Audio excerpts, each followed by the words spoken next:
So on page 136, we're going to start where Emmett is talking to Daisy and giving her this tongue lashing, if you will, wanting to know where she's been at and why she hasn't been around.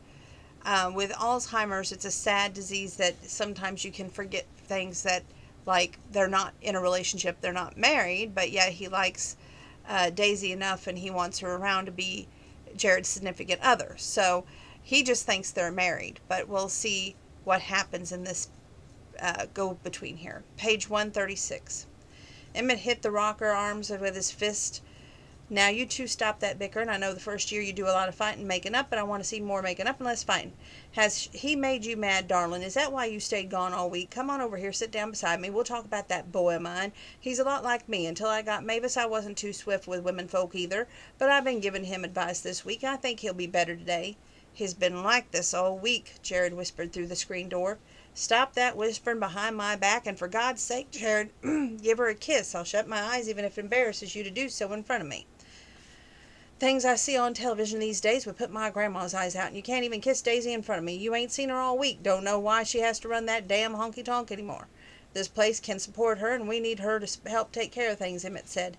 Jared would have loved to kiss her, but not with the tension still hanging between them. She had an excuse for Monday and Tuesday, but every single night this week, he didn't think so. She owned a honky tonk that didn't close until 2 a.m. What else would she be doing out every other day? Daisy sat down beside Emmett. He'll be out here soon as he gets his boots on. Now you tell me why those cattles aren't in the corral. Emmett snorted. You need to go upstairs and put on a dress. Women shouldn't run around on Sundays looking like you do, except that boy of mine has to be nice to you to be nice to him. Dress up so he'll take you out for ice cream. Me and Mavis used to drive over Mineral Wells on Sunday afternoon.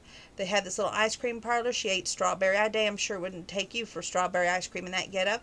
Mavis always dressed up her best dress and waved her hair all pretty for our ice cream dates. I was supposed to vaccinate cows today. I didn't know anything about ice cream, Daisy said. Emmett snorted. Don't you make excuses, Daisy. You know very well we never work cattle on Sunday. I want you to be nice to Jared and stop this bickering with him. He's not too bright.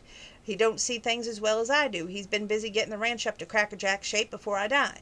Me, I got time to notice things now that I'm old, Emmett said. Why would you think that we work cattle on Sunday anyway? Emmett's blank eyes said that he really did not remember telling her that he wanted her to come out to the ranch and vaccinate cattle that day. Talking about it would only agitate him further, so she changed the subject.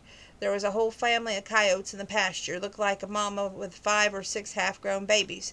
You got a donkey out there that'll kill him if they try to have a baby calf. There were enough of them that they might take down a small heifer. I don't reckon they'll mess with an old rangy bull, though.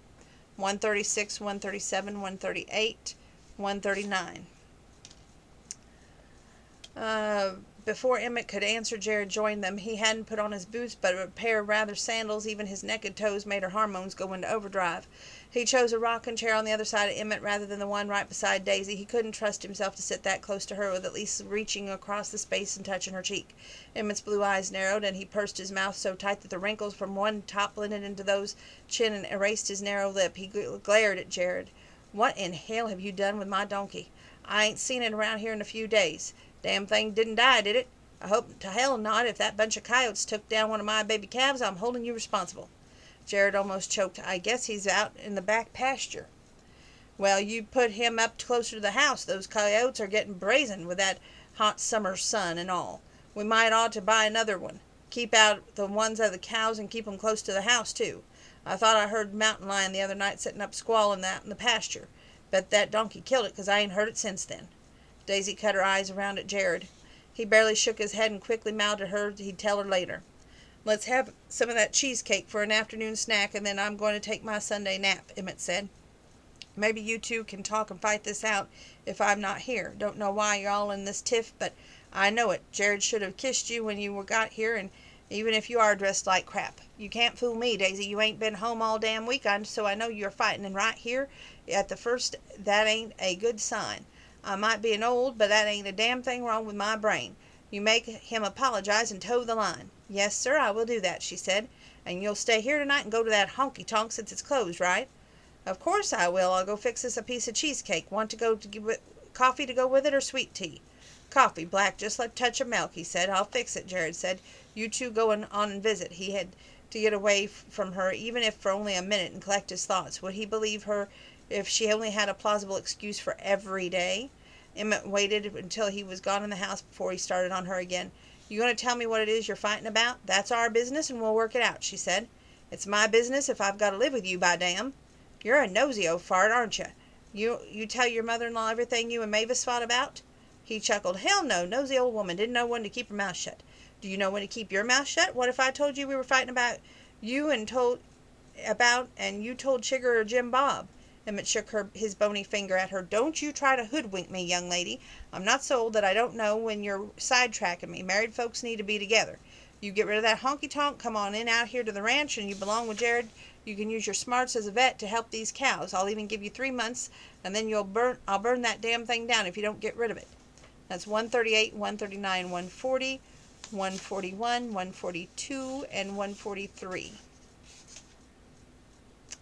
For a split second, Daisy couldn't have uttered a word if it had been mattered to her life or death. If Jared hadn't returned with a cheesecake and coffee on a tray, she might have bolted and run. She had cleared her throat twice. She looked at Jared, who stood there with the cheesecake on a saucer in front of her. If she was not careful to touch him when she reached for it, she held it in her lap and glowered at Emmett. "What in the hell are you talking about?" She accentuated each word with a jab of her finger against the arm of his rocking chair. Emmett narrowed his eyes and leaned right up against her face. "I mean it. I'll burn it to the ground and spend the rest of my life in jail for doing it if you don't come to your senses. From what the doctor tells me about these worms in my body, I ain't got long to live anyway. So don't give a damn if I spend it behind bars or sitting in my chair. Now I'm going to go eat my cheesecake and take my nap, and you two are going to get this crap settled. I ain't in the mood for listening to no fighting, and I'd make the cheesecake sour on my stomach." He didn't say another word until he was finished his coffee cup. "And this will be taken care of when I get up. I ain't having my supper room because you two are acting like a couple of bratty kids." "Yes, sir," Daisy said. "Sorry about that," Jared whispered when Emmett slammed the screen door. "What in the hell is going on? He thinks we are—" She stumbled over the word. Jared nervously ran his finger through his hair. "I know what he thinks. He's been like this ever since that Sunday. Let's go for a walk around the backyard. I wouldn't put it past him to be eavesdropping." He led his way across the porch and round the south end of the house and backyard to an old swing hanging from an ancient pecan tree. He sat down at the end of it and patted the other end. "Have a seat and let me explain." She sat down and waited. "I took him to the doctor. He said it's typical of his Alzheimer, and Emmett's got a kidney failure on top of that. Said that when his kidneys start to go, they produce too much nitrogen, and it eats little holes in the brain. Depending on what portion is being destroyed, it affects whether he wants to eat everything in sight or nothing sounds good. That's what with the worms he says are eating him up. He's got less time than we figured," Jared said. "But where did he ever get the idea that we were—" She still could not utter that word.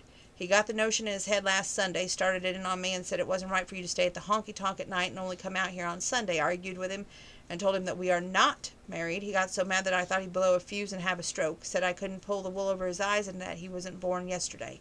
He could tell by the way we looked at each other that we were snuck off to Oklahoma on Sunday and got married. What were you two talking about? Why would you be upset because the cattle weren't up in the corral? What would you be doing with the cattle on Sunday or any other day?" 140, 141. Now here's where the truth hits good old Jared in the gut. "I'm a vet tech. I've been vaccinating his cattle for about 4 years now. I'm not licensed vet, but I take care of what he's got left. Herd is diminishing pretty fast, but then he's not able to take care of them. Usually he gets walkers to come over and round them up for me." "You're a vet tech and you work as a barmaid?" Jared cocked his head to one side, his dark eyebrow knit into a line across his gray eyes. "You got a problem with that?" she snapped. "Why aren't you working for a vet?" "Bartending pays better. I take care of a few animals on the side. Emmett and Mavis hired me when they got to where it was too much of a job. Most ranchers, as you know, take care of their own cattle unless it's an emergency. I stay busier than I want." "But," Jared started. Daisy exhaled loudly. "All I ever wanted to do was work with animals, especially on a ranch. I got a job as a vet in Mena, Arkansas, and I really loved it. But one night I had a boyfriend problem. Got in a car, started driving." She sat back and looked off into the distance for a moment with a pained look in her eyes that made Jared want to jump up and find the jerk who had hurt her and beat him senseless. Then, with a little shiver, she seemed to shake off the bad memory and shrugged. "The car broke down on Interstate 20, not far from Thurber. I pulled off and met Ruby. She offered me a job as a bartender. I took it. I've been working as a bartender for years, even before I was legal. Kept it all on the weekends when I finished my tech training, pay the student loans off." She smiled, thinking about Ruby, the chance encounter with a woman who was like a mother to her and had been the turning point in her life. Page 143. Anyway, when I took the job Ruby offered, I called my vet boss. He said he was glad and I was getting out of Mina and away from the scumbag boyfriend who would never leave the area, to let him know if I needed a reference for a tech job. Ruby told Merle that I had a vet tech training and the word got out here in Texas. Merle started it when she brought her cat to the honky tonk for me to treat one night. Before I knew it, I was treating everything from chickens to horses. This week on Monday, I had to sew up a bull that was forced its fat way through a barbed wire fence. I've given a goat Pepto for bloat, talked to a sweet old lady who insists on feeding her dog George, named for George Jones, no less. Anyway, she wants to let him drink beer, and she says she can put up with the dog. I hate the word farts. The chuckle started down deep in his chest and erupted into a guffaw that scared the sparrows out of the pecan trees. He laughed until his sides ached and laughed some more. Go on, he said finally. It's not really funny, Daisy said, although she was starting to grin. His laughter was contagious. Some days I don't know if I'm coming or going. Now, do you think Emmett will ever be over this married crap when he wakes up? Jared shook his head. You really are something, Daisy. I was so mad at you for not taking my calls. I couldn't think straight. Why? She asked. I wanted to see you again. I thought you had another fellow, he stammered. I thought you didn't call because it was just a one-night stand for you, she said softly, and I was mad enough to call for the backhoe for the local cemetery. Page 144. Guess we both got the things wrong, didn't we, Miss Daisy Odell? Could I please have your cell phone number again before you leave here so this doesn't happen again? She smiled. Yes, sir, you can. Now answer my question about Emmett. I don't think so. He's been on this kick all week long. First thing he asks every morning is when you're coming downstairs. Finally told him you were trying to get someone to help you at the honky tonk, and until you did, you'd be here on Sundays and Mondays. He's been antsy every evening like a little kid asking when you were coming home. Jared could hardly believe his ears. Daisy, a vet tech? What other tricks did she have up her sleeve? What are you going to do? She asked. Beg, Jared said. She snapped her head around to face him. Oh, no. Not in a million years. Not for all the dirt in Texas. Besides, you don't own jack crap. He's been a nightmare. I couldn't leave him all week or I would have driven up to the honky tonk. They were adults, not whimpering teenagers, sitting beside him with her pulse racing, wanting to reach out and run her hands down his jawline before she kissed him passionately. She wished she was a teenager instead of an adult. I'm not staying. You can deal with him, she said. What she didn't say was she didn't trust herself to stay in the same house with Jared. Just sitting there beside him on the swing, putting her in an emotional roller coaster. I'll pay you, Jared said quickly. He won't even know when we go upstairs at night that we're sleeping in separate rooms. He's put you into Mavis's place.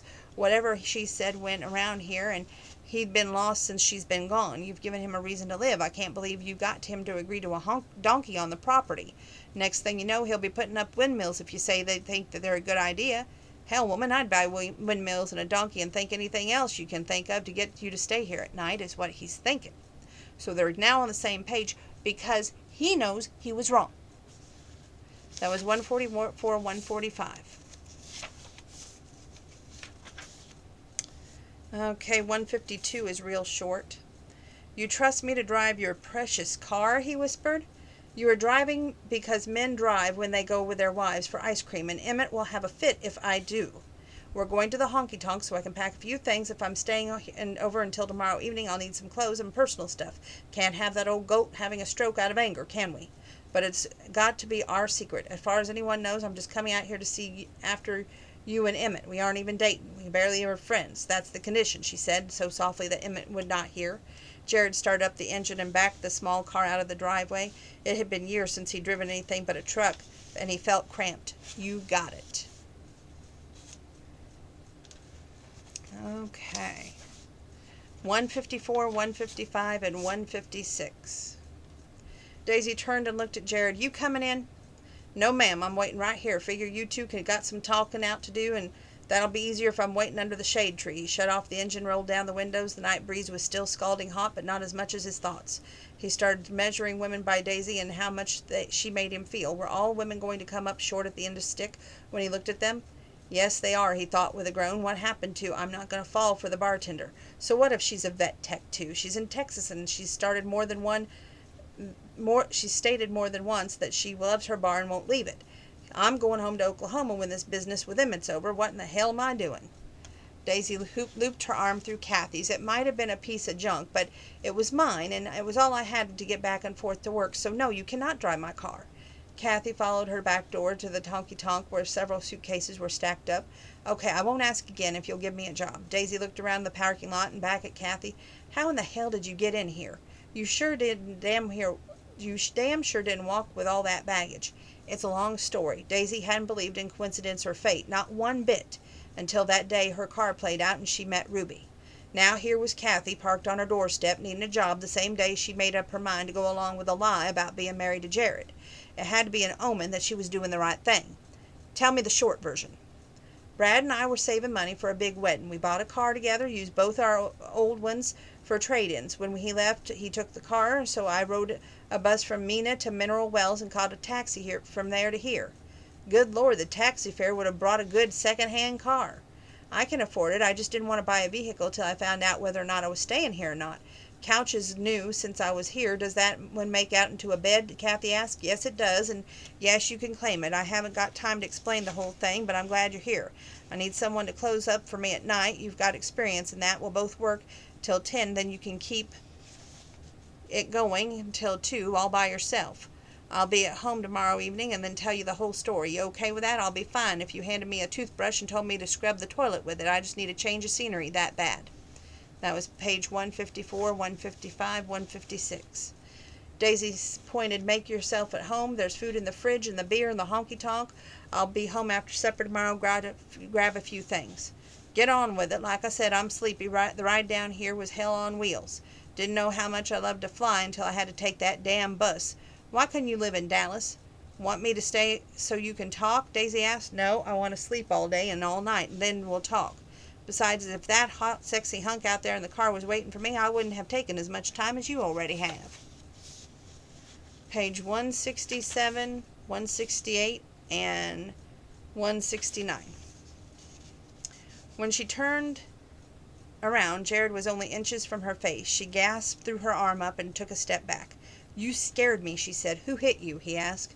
The look on her face, it was all enraged Jared to the point that he wanted to beat half to death whoever had laid a malicious hand on her. Hell, he might even want to beat him all the way to the cold stage. Daisy was too precious to be anyone's punching bag. She still was stunned and answered before she thought. His name was Chris, and it was a long time ago. You startled me. Tell me about it. She shook her head. Nothing to tell. It's in the past. That was Kathy. Tinker stopped by and was fixing to throw her out on the street. Had to clear it up with him. Never thought about him coming into town on Sunday, but he was out riding his cycle. Jared sat down on the steps. Why don't you want to talk about Chris hitting you? Page 168. Dragging it up won't make any difference. Besides, it's not a damn bit of your business, Daisy said. You are my wife, he said. Then I'll tell you a pretend story. Since I'm a pretend wife, you want the poor pitiful Cinderella story, or the one where Daisy O'Gell pumped up her shotgun and made a believer out of a sorry bastard? I wouldn't believe either one, and it wouldn't take a saint to be married to you, and I wouldn't believe either one, and it would take a saint to be married to you in real life, Jared said. I don't see any halos or wings on you, Daisy smarted off. Why do I have to pull every damn thing out of you? Why didn't you tell me you were a vet? Jared asked. I'm not. I'm a vet tech. What I work at doesn't make me who I am, so what the hell difference does it make? You can either like me for who I am or forget it. What I am isn't only a paycheck. You are a hard woman, Daisy. Yes, I am. We've got a couple of hours before bedtime. What do we talk about if you're so picky about your ex? 2 hours. Daisy looked at the hideous black plastic cat clock hanging on the wall in the foyer.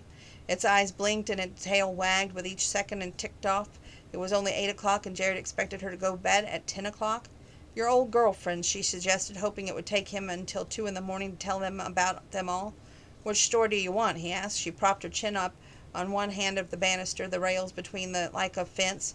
The true one, she said. He shook his head. You don't show me all yours, then I don't have to show you all mine. You ready to tell all?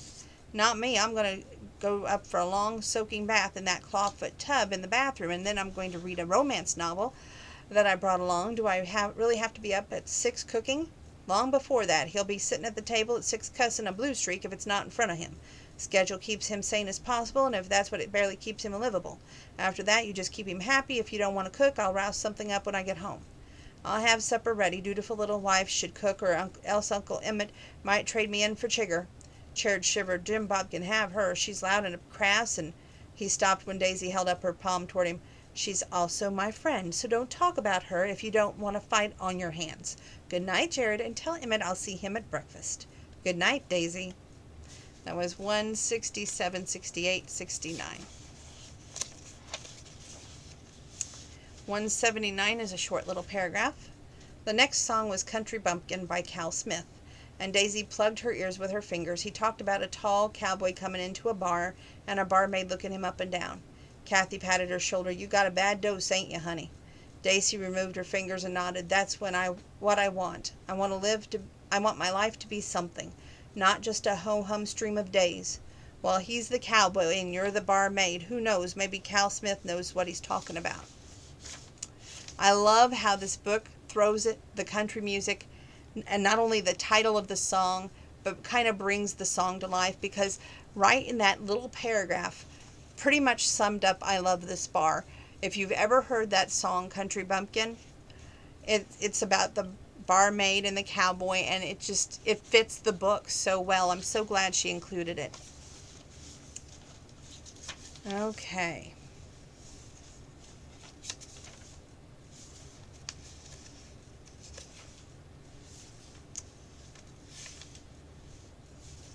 I'm trying to see how, okay. We can cover this pages here before we stop again. We're going to stop at 209, but this is page 200. You ready? He asked. She only thought she was sexy, wearing nothing at all. The way he had that look in that cotton gown, and her dark eyes were going every which way that desire shot right through him. What the hell for? She dropped her bag. This is Tuesday. The sun is already up. It's going to be a hot day. We got cattle to get in the corral and get ready for the sale. You promised Uncle Emmett, remembered, and I need a vet. Evidently you remembered something about it. You picked up your bag on the way to the door. Good God, Jared, he's lying in his coffin. We shouldn't be working. We should be down at the funeral home greeting guests, or at least you should be, she said. He told me not to sling snot over him when he was dead, to get on with life. You're going to help me, or do I need to call another vet? Give me 2 minutes to get dressed. I'll drive my own car. I'll take you and bring you back, he said. Wait for me outside. Kathy is a bear when she wakes up. You won't go back to sleep, he asked. I'll be there in 5 minutes or less. I've got to get my supplies out of the garage. Pull around there, she said. He handed her a biscuit stuffed with scrambled eggs, cheese, and bacon when she was in the truck. Thought you might be hungry, so I brought leftovers. Your mama already got up and made breakfast this ungodly hour? Yep, she did. Coffee's in the thermos right there at your feet. My brothers are already in the pasture rounding up every white face they can find and corralling them. We figured we'd rather be working than sitting around on our butts all day long doing nothing.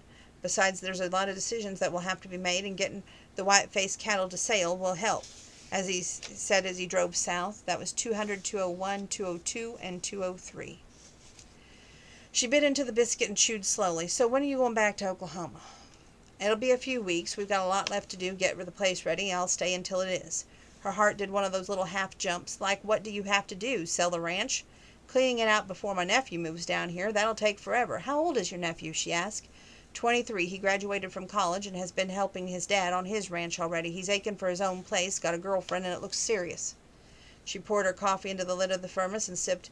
Is he helping corral the cattle? No, he and the rest of the generation will be here tomorrow. Someone has to run the business up there. They'll drive down tomorrow, though, and be at the funeral on Thursday.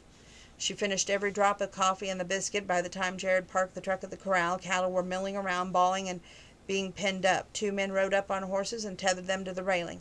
They met Jared and Daisy halfway from the truck to the corral. Daisy, this is my brother Stephen.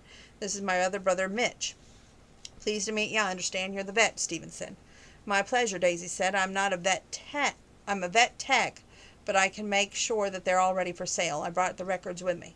Well, hot damn, we couldn't find anything else to tell us when they've been vaccinated, Mitch said. I've been doing it for a few years. I keep the records. Jared, you can read, and I'll get out the supplies, she said. We'll run them into the chute, Stephen nodded.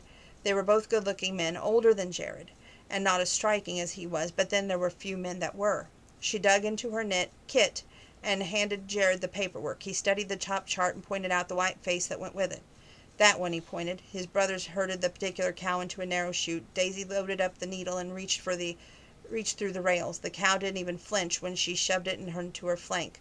That'll fix that old girl. Who's next? It went like that all morning until they reached the last piece of paper in the stack. You having dinner with us? Stephen asked. Daisy shook her head. She was sweaty and dirty and in no shape to meet the McElroy women. Besides, Jared wasn't the one who invited her. No thanks, Jared is taking me back home. You'd be welcome. Midge said. Thanks, but I'll take a rain check, she said. Jared didn't press. Okay then, vet. Let's take you home and figure up the bill. I'll need a receipt. He loved to introduce her to his family, but he wasn't stupid. Even though she looked wonderful to him in her stained jeans and work boots, she wouldn't want to meet his parents for the first time looking like that. Yes, you will, she said. What's that supposed to mean, he asked. That you will need a receipt. What I did doesn't come cheap, and it's tax deductible. 202, 203, here's 204 and 205. You sound pretty curt. So did you. Are we fighting? She shrugged her shoulders, and as she organized her equipment and put away the bag in the back seat, she figured the bill as he drove and handed it to him when he parked half an hour later at the honky tonk lot. He pulled out his checkbook from the glove department. That's reasonable enough. Did you figure in your time or just the supplies? I don't work for free, cowboy.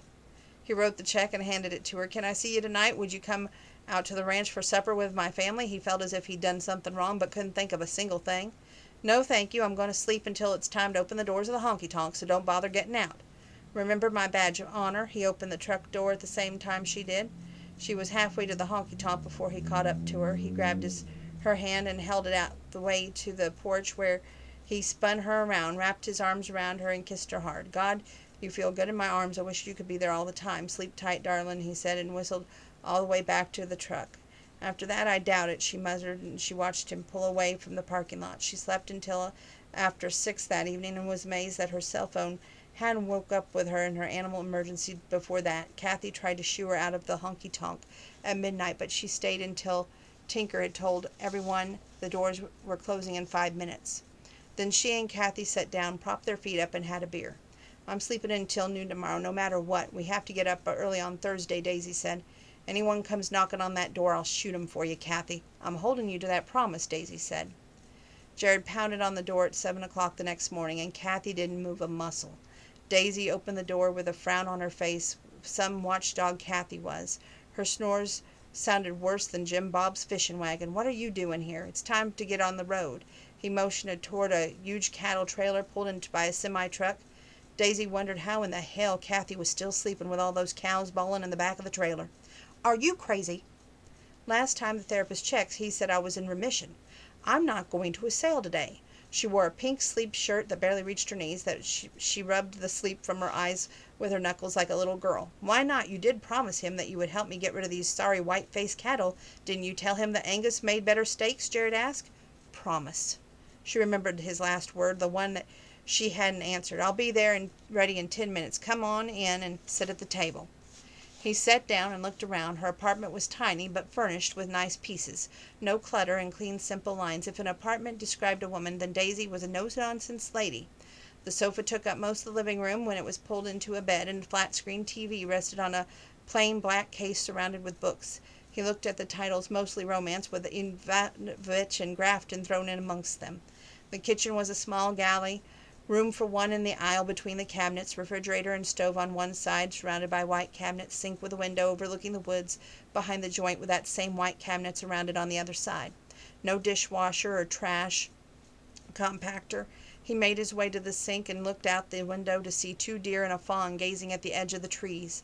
A cottontail wasn't far away, and a possum lumbered across the yard in that direction. Sorry, Ruby, she whispered as she jumped into a pair of jeans and pulled her boots on. I let a man into the apartment, but hell, there's that word again. It's only a few minutes, and I'm not taking him to bed. She pulled in her hair into a ponytail, grabbed her purse, and went to the kitchen to write a note to Kathy, explaining that she'd be back in time to open up that evening. Jared motioned for her to look out the window at a deer grazing between the tree line at the honky tonk. She wanted to lace her fingers in his as they shared the wonder, but picked up a pencil instead and wrote a quick note. When she finished, she started for the door, with Jared right behind her. Think Kathy wants to go? He asked. I wouldn't wake Kathy up unless her bed was on fire, Daisy said. Then I'm sure not, he whispered. He slung his arm around her shoulders, pulling her close to his side as they walked toward the truck. Before he opened the door, he kissed her firmly and hugged her tightly. The noise of the bawling bovines was wiped out by the roar of the engine's truck. The air conditioning worked, but the inside of the cab looked like it had survived a tornado. The seats were ripped and torn and had been covered up with one of Mavis's worn quilts to keep the springs from poking the vinyl dash, and it had cracked the dust and settled into the crevices. The shocks were so worn that every time the wheels turned she bounced halfway to the ceiling. "Rough riding truck, ain't it?" Jared laughed. "If you can hang on, I can," she said. They were out on the interstate before he asked, "You hungry? Starving? Do they serve breakfast at the sale?" "Yes, but if you're hungry, we'll get something before that. Easterland has a Dairy Queen. We could get you a sausage biscuit there," he said. "I'd like that. And a tall iced tea. We can take it to go and I'll eat it on the way," she said. "Ever notice that just about every Texas town has a Dairy Queen?" he asked. Ruby said that in order to classify it as a town, a place had to build a beer joint, a church, and they had to have a post office that put in a Dairy Queen. Population didn't make a damn. If it had 50,000 people and he was -1 for those four things, it didn't qualify. But if it had 5 people, all of the above, it was a town. That was 206, 207, 208. Jared laughed, and it felt good. She was every bit as opinionated as Emmett. "How'd you live with her all those years, then?" "Easy. I stayed out of her way, and she stayed out of mine. Mostly we agreed on things, especially about the honky tonk. Only thing I ever fought with her about was her new jukebox. Until I came into the picture, she refused to update it at all. She had the same one with old 45 records still on it and stashed the same records in the storage room. When one wore completely out on the jukebox, she'd have the maintenance man change it out. The clientele loved the old honky tonk, beer drinking, crying in your drink songs, but I thought they needed something more. The fits Emmett threw were mild compared to what Ruby pitched over that notion. We finally compromised. I got a new one. She kept the old one. Only one could be plugged in at a time. On Monday nights were for the old one exclusively because that was the major trucker night." And let's see. "Why?" Jared asked. "Because even that much was a chore to get done."